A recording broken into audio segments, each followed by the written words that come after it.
Shalom Bapak Ibu, kita masih terus berkutat di kitab Imamat, selayang pandang kitab Imamat, yang kita masih belajar bagian yang pertama kemarin Bapak Ibu, bagaimana orang Israel, cara mereka menghadap Allah, melalui korban-korban, lalu kita belajar melalui syafaat imam, melalui hukum-hukum pentahiran, atau melalui hari raya pendamaian. Sekarang kita masuk bagian yang kedua.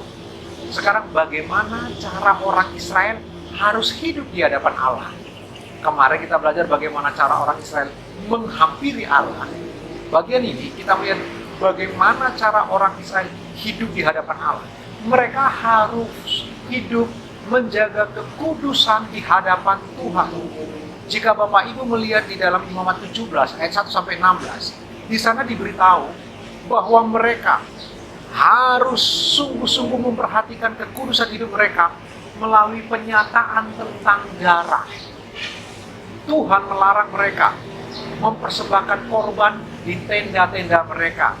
Mereka menyembelih korban di kemah-kemah mereka. Maka orang yang seperti itu dihukum oleh Allah, bahkan harus dilenyapkan dari hadapan Tuhan.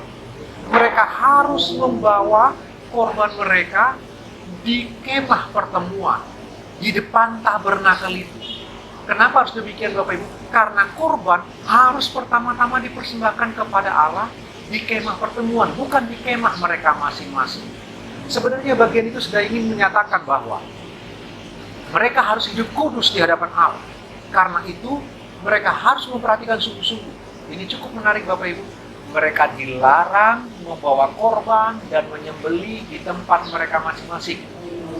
Mereka hanya boleh membawa korban dan menyembelihnya di hadapan Allah yang kudus. Yang menentang bagian ini pasti akan dilenyapkan dari hadapan orang Israel. Itu sedang berbicara apa Bapak Ibu? Sesungguhnya itu sedang berbicara pentingnya mereka taat kepada Allah, hidup dengan menjaga kekudusan. Adalah baik mempersembahkan korban. Tetapi korban juga punya aturan, tidak boleh sembarangan tempat untuk disembelih. Tempat yang telah ditentukan oleh Allah, yaitu di hadapan kemah pertemuan.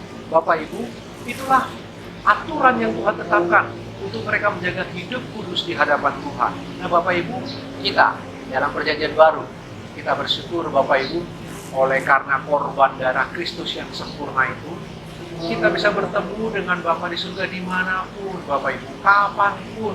Kita tidak harus datang ke bait Allah, kita tidak harus ke gereja baru bisa bertemu dengan Tuhan. Kita tidak harus datang ke tempat-tempat yang dikhususkan baru bisa bertemu dengan Allah yang maha tinggi. Tidak, Allah yang maha besar. Oleh karena korban Kristus yang kudus itu bersedia ditemui dimanapun. Bapak Ibu, bukankah ini sebuah anugerah yang luar biasa? Itu sebabnya orang-orang Kristen, anak-anak Tuhan, kita bisa beribadah dimanapun. Kita tidak pernah bisa dibatasi oleh ruang dan waktu. Beribadah bukan tentang tempat bagi kekristenan. Beribadah tentang hati yang menyembah kepada Allah. Saya ulang Bapak Ibu, bagi kekristenan, beribadah bukan tentang tempat, di mana atau bagaimana. Beribadah tentang hati yang menyembah kepada Allah yang hidup. Bukankah ini hal yang luar biasa Bapak Ibu?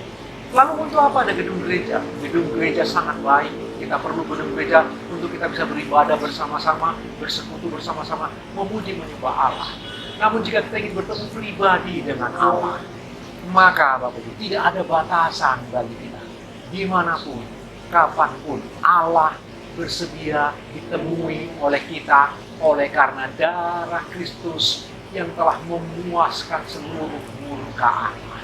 Itulah sebabnya Bapak Ibu, hidup kita harusnya kristosentris, berpusat kepada Kristus saja. Karena semua karya Kristus yang mempermudah kita untuk bertemu dengan Allah dimanapun.